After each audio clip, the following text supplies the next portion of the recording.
তো হে hi guys, তো আজকে যাচ্ছিলাম হচ্ছে সেজেগুজে কার্তিক ঠাকুর দেখতে। আর এটা হচ্ছে আমার আউটফিট কেমন লাগছে অবশ্যই কমেন্ট করে জানাও। তারপর দেখো হাঁটতে হাঁটতে চলে আসলাম পাখির আলা। প্যান্ডেলটা তো খুবই সুন্দর করেছিল, তার মধ্যে আমাদের ফ্যামিলির সবাই গেছিল। দাঁড়াও দেখতে পাবে, বাট বলো প্যান্ডেলটা কেমন হয়েছে। আর পাশে যে চোঙাগুলো লাগিয়েছিল সেগুলো দিয়ে শুধু পাখির আওয়াজ। আমরা তো ভাবলাম সত্যিকারের পাখি। তোমরা দেখতে পাবে, একটু ওয়েট করো। এই প্যান্ডেলটা যথেষ্ট সুন্দর করেছিল, খুব সুন্দর। ফ্যামিলির সবাই মানে কি বলো তো, দেখতে পাবে। আমার মাসির মেয়ে, দিদি আর আমার দিদি এসেছিল, জিজু সবাই এসেছিল। আর আমরা সবাই মিলেই ঠাকুর দেখতে গেছি। আর এই ঠাকুরটা খুবই সুন্দর করেছে। তোমাদেরকে দেখো প্যান্ডেলটা ঘুরে ঘুরে দেখাচ্ছে। আর ডান দিকে ছিল একটা বড় সাদা মাছ, কারণ সিনারিটা হয়েছে মাঝখানে পুকুর, বাট এটা প্লাস্টিকের।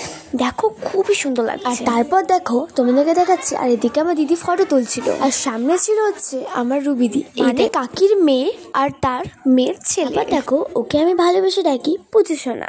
দেখো যাকে আমি ডাকলাম, এই যে আমার পুজোসোনা, কিউট। আর পেছন দিয়ে আমাদের সব গেস্ট আর মা আসছিল। তারপর দেখো এদিকে আমার দ্বিতীয় ভিডিও করছে, এটা আমার মাসির মেয়ে। প্যান্ডেলটা সত্যি খুব সুন্দর করেছিল, এত সুন্দর সত্যি। আর সামনে দিয়ে যাচ্ছিল হচ্ছে আমার মিমি। আর দেখে না প্যান্ডেলটা কত সুন্দর হয়েছে গাইস, খুব সুন্দর। আমার রিয়াকশন দেখে বুঝতে পারছো তো গাইস। তারপর দেখো আস্তে আস্তে আমি ঢুকছিলাম হচ্ছে প্যান্ডেলের ভেতরে, মানে যেখানে ঠাকুরটা রাখা হয়েছে। উপর দিকে করেছিল প্লাস্টিকের পাতাগুলো দিয়ে, খুব সুন্দর। আর লাইটিং গুলো যথেষ্ট সুন্দর হয়েছে, খুব সুন্দর। ট্রাস্ট করতে পারো, পরের বছর যদি কার্তিক লড়া দেখতে আসো বা কার্তিক পুজো দেখতে আসো, তাহলে কাটোয়াতেই আসবে। কারণ তোমরা সবার কাছে শুনতে পারো কাটোয়া কার্তিক লড়াই ফেমাস। কারণ এবার 2025-এ জাস্ট অসাম করেছে প্যান্ডেল। আর দেখে নাও এদিকে দেখো ছিল হচ্ছে ঠাকুর। আমি জুম করে তোমাদেরকে দেখিয়ে দিচ্ছি।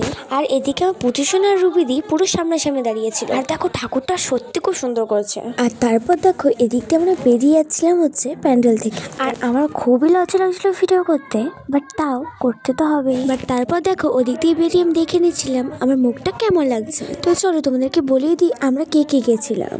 মা, দিদি, মাসি, শাশুড়ি, রুবিদি, সবাই অনেকজন, আমার বর্ণা দিদি, খুশিদি সবাই গেছিলাম গাইস। আর তারপর দেখো আমি আমার মাকেও দেখিয়ে দিচ্ছিলাম। আর পেছন দিয়ে সব আমার গেস্ট গুলো আসছিল, আমার ফ্যামিলি। আর আমি একজনের কথা তো বলতে ভুলেই গেছি, আমার কুশোনা। আমার কুশও গেছিল। এই দেখো আমার সাথেও হাঁটছিল। এই কুশ হচ্ছে আমার একটা দিদির ছেলে, মানে আমার কাকির মেয়ের ছেলে। তারপর দেখো আমি আমার পজিশনকে একটা চুমো খেয়ে নিয়ে হাঁটতে থাকলাম। আবার ওখানে হাঁটতে হাঁটতে চলেছিলাম নাইন্স ক্লাব। এখানে প্যান্ডেলটাও খুব সুন্দর করেছে আর লাইটিংটাও খুব সুন্দর করেছে গাইস। তোমরাই বলো কেমন লাগছে।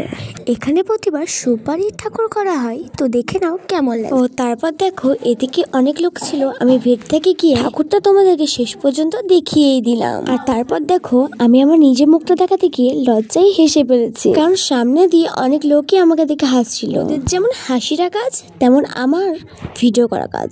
ঠিক আছে গাইস। তারপর দেখো এদিকে কিছু আমার দিদিরা কেনাকাটি করবে বলে এই লাইটটার দোকানে দাঁড়িয়েছিল। আর আমি তোমাদেরকে একবার করে মুখটা দেখিয়ে দিচ্ছি। তো গাইস তারপর আমরা এখান থেকে যাচ্ছিলাম হচ্ছে এদিকে যাচ্ছিলাম হচ্ছে স্টেশন বাজার। আর এদিকে পেছনে ছিল হচ্ছে আমার মা খাবে 5 করার চপ। আর স্টেশনের দিকে একটা প্যান্ডেল হয়েছিল, এই প্যান্ডেলটার নাম জানি না, বাট আমি ভেতরে ঢুকিনি গাইস। খুব সুন্দর করেছিল সামনে থেকে দেখে, বাট আমি ভেতরে যাইনি, ভিডিও করা হয়নি। আমি ওই রুবিদির ছেলেকে নিয়ে দাঁড়িয়েছিলাম, মানে বসেছিলাম এক জায়গায়।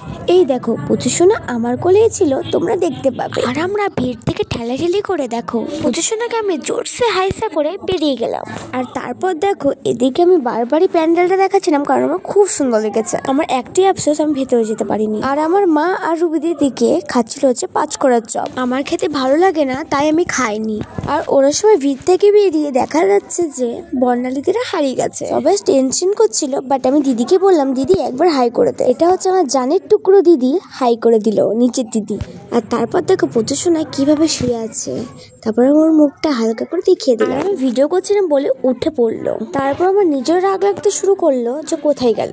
এই দেখো এত ভিড়ের মধ্যে ও হারিয়ে আছে। তারপর বর্ণালী দিকে খুঁজে পাওয়া গেছিল। তারপর আমরা ওখান থেকে বেরিয়ে একটা মিও মোড়ে চলে যাই। মিও মোড়ে গিয়ে দেখো জিজু আমার জন্য এই পেস্ট্রিটা নিয়ে আসছে। পেস্ট্রি কেক, মানে খুব টেস্ট। তারপর আমি খাচ্ছিলাম, দেখো এদিকে আমার দিদি ক্যামেরা করে দিচ্ছিল। দেখো গাইস এখান থেকে বেরিয়ে আমরা চলে যাচ্ছিলাম। তারপর দেখো গাইস রাস্তায় প্রচুর লোক ছিল। তো গাইস আমি যেহেতু বেশি ভিডিওটা বড় করব না, তো তারপর আমরা চলে এসেছিলাম সংগতি মঞ্চ। গাইস তাও ভিডিওটা অনেক বড় হয়ে গেছে, তো ভিডিও ভালো লাগলে like, comment, share and follow করতে ভুলবেন না। Tata guys.